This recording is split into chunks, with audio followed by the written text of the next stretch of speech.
Way back in the early 5th century BC, the entire future of what we now call Western civilization was, well, it was hanging by a thread. You had the Persian Empire, the biggest superpower the world had ever seen, gearing up to just snuff out the tiny flame of Greek independence. So this is the story of how one city, led by one absolute visionary, made a series of incredible gambles that would literally change the course of history. And this is the real question here for the Greeks. We're not talking about some small-time border dispute.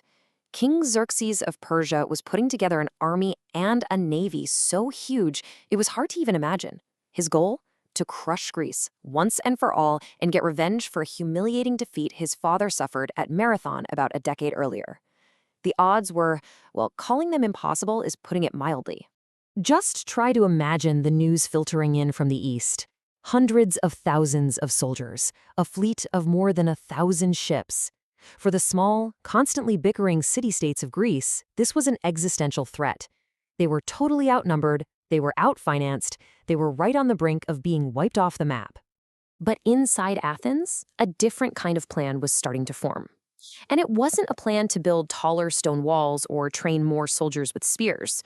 No. This was a radical vision, one that hinged on a sudden jackpot of cash, a super cryptic message from the gods, and the pure political genius of a guy named Themistocles. So, about this storm from the east, Themistocles saw something that a lot of his peers just didn't.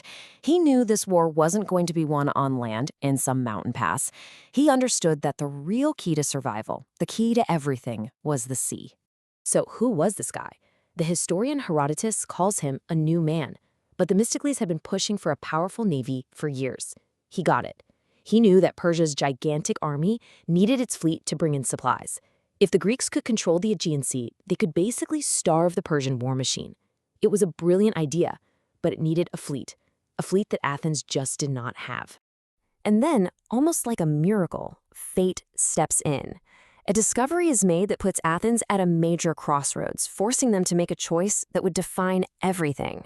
A new, unbelievably rich vein of silver was hit in the state-owned mines at Laurium. And this wasn't just a small budget surplus, it was a massive windfall. The city was suddenly flush with cash, and immediately the debate started raging in the citizen assembly. What on earth do we do with all this money? Okay, so imagine you're a regular Athenian citizen. You've got a really stark choice. The popular idea was simple. Let's give every citizen a payout of 10 drachmas, and that's a lot of money for the average person back then. But standing against that idea was Themistocles. He argued for a huge, long-term national investment. Use every single coin to build 200 of the most advanced warships in the world, these things called triremes. So the big question is, how did he pull it off? How do you convince thousands of your fellow citizens to give up free cash? Well, according to Herodotus, Themistocles was clever. He didn't frame it as a defense against the far-off Persians. No, he used a pretext. He argued they needed the ships for their ongoing, nasty war with their nearby rival, the island of Aegina.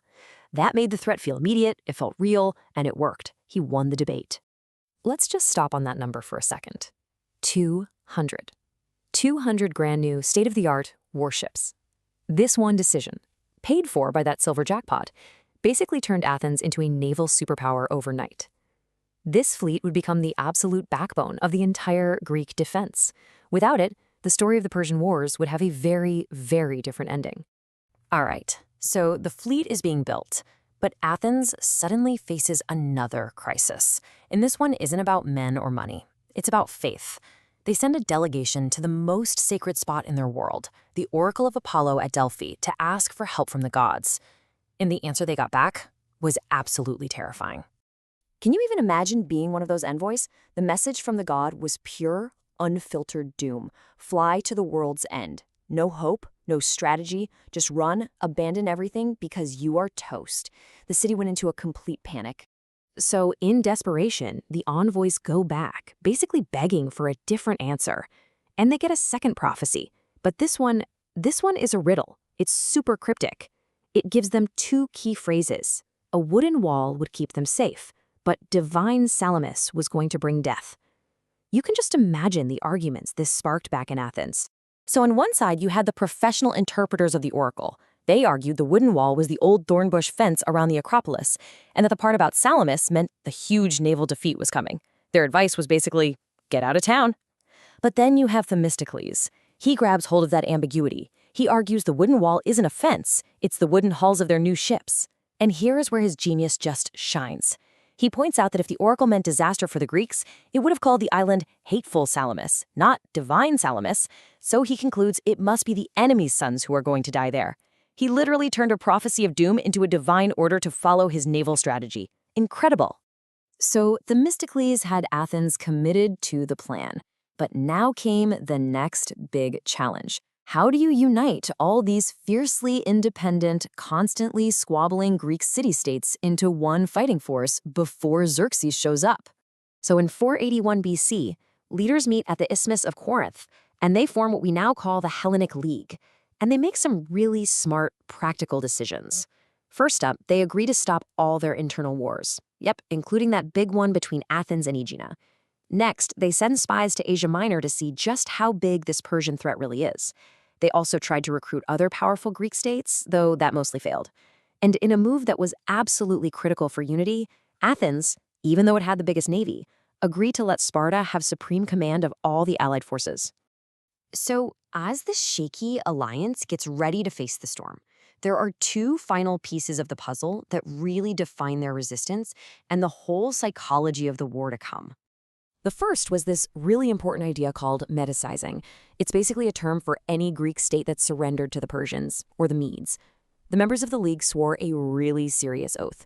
After we win this war, we are going to punish any Greek state that willingly sided with the enemy. This oath was like political superglue, using the threat of future punishment to keep everyone in line right now. The second thing goes back to those spies they sent out. So get this, they get caught. But in a totally bizarre twist, Xerxes himself steps in. He orders them not to be killed. Instead, he tells his men to give them a grand tour of his entire army and navy, and then let them go. He wanted them to go home and tell everybody exactly what they saw. Now, Xerxes wasn't being a nice guy here. This was pure strategy. He believed his most powerful weapon wasn't his spears or his ships, it was fear. He thought that if the Greeks got a first-hand report of his limitless army and endless resources, their will to fight would just crumble. It was a calculated move, a form of psychological warfare meant to make resistance seem completely and utterly hopeless. Which brings everything back to our main theme, doesn't it? Xerxes was betting on overwhelming force to create paralyzing fear. But Themistocles and the Greeks, they were betting on something else entirely. The foresight to build the right weapon, the persuasive skill to create unity out of a terrifying prophecy, and the courage to stand together.